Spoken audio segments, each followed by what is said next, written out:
I bet even when she screams in cartoons, it still relaxes her so. Here's your look at the NECA Toys Toony Terrors Vampira.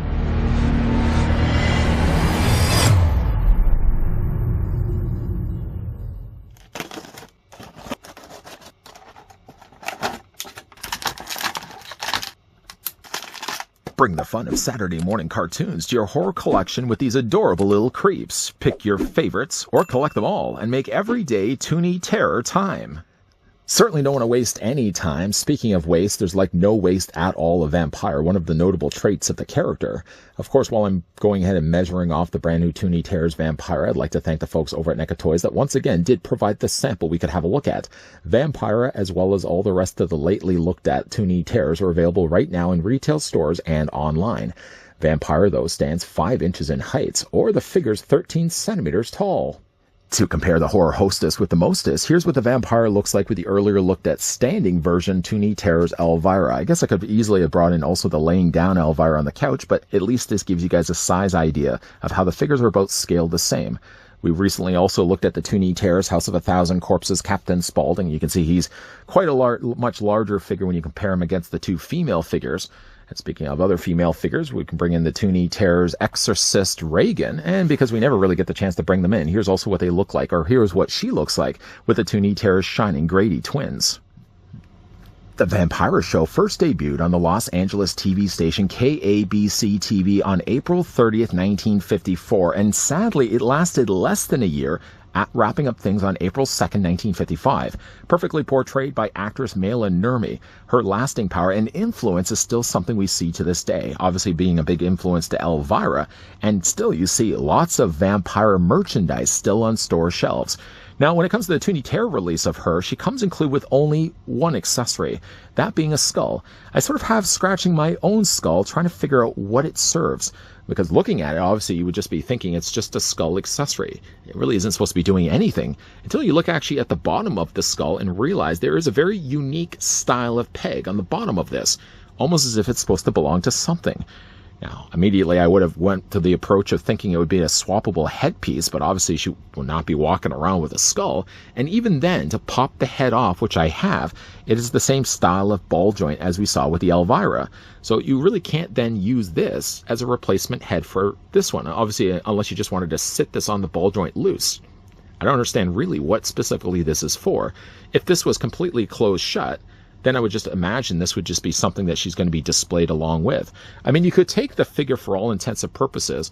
You could bring her arm up, but she doesn't have, first of all, the swiveling in her arms, first of all. She only has the swiveling in her shoulders. So even then, it's not like as if you'd be able to really rotate the figure's arm and have her holding the skull. Again, I'm not really sure why there had to be this specific hole on the bottom of it. I'm going to put this to the side for at least right now.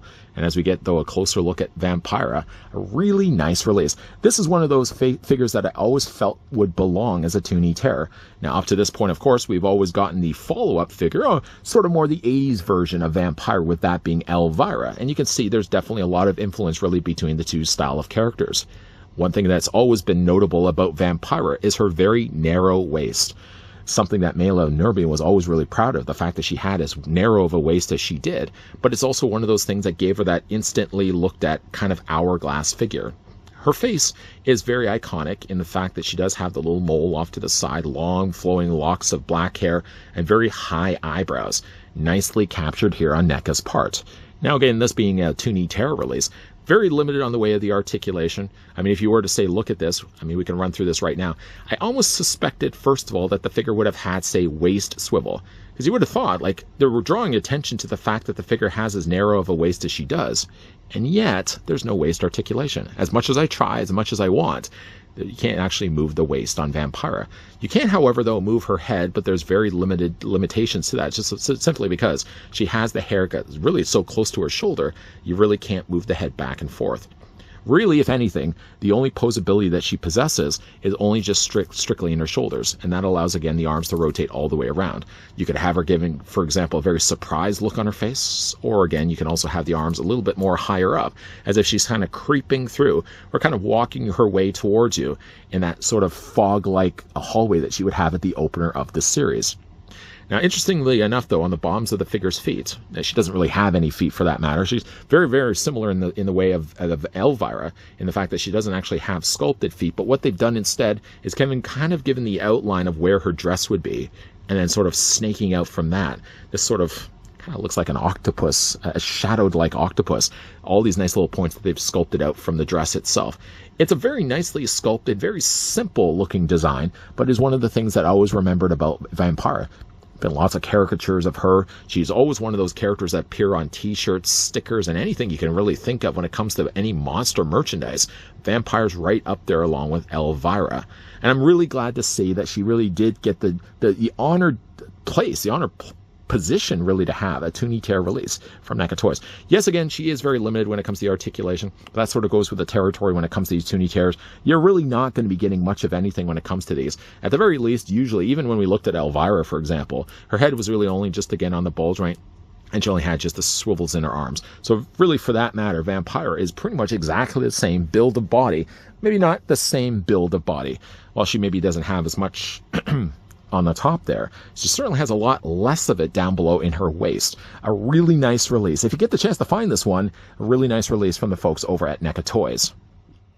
It's funny that I mentioned the similarities between Vampira and Elvira because in 1988, Malin Nurmi, the actress that played Vampira back in the 50s, tried to sue Cassandra Peterson for like $10 million, stating that she was trying to steal her act, stating that Elvira very much similarly looked like Vampira. I think in the end, the courts actually ruled it out in favor of Peterson, and I don't think the actresses ever really reconciled after that, which is a bit of a shame because you would have really have liked to think that there could have been actually opportunities where the two actresses could have gotten together and done some collaboration with Vampira and Elvira. Missed opportunity, but not a missed opportunity, of course, on NECA's part to finally give us, yes, a Toony Terrors release of Vampira. Looking just as ghoulish as she did in the original 50s series, I'm still kind of perplexed as to why she came include that specific skull.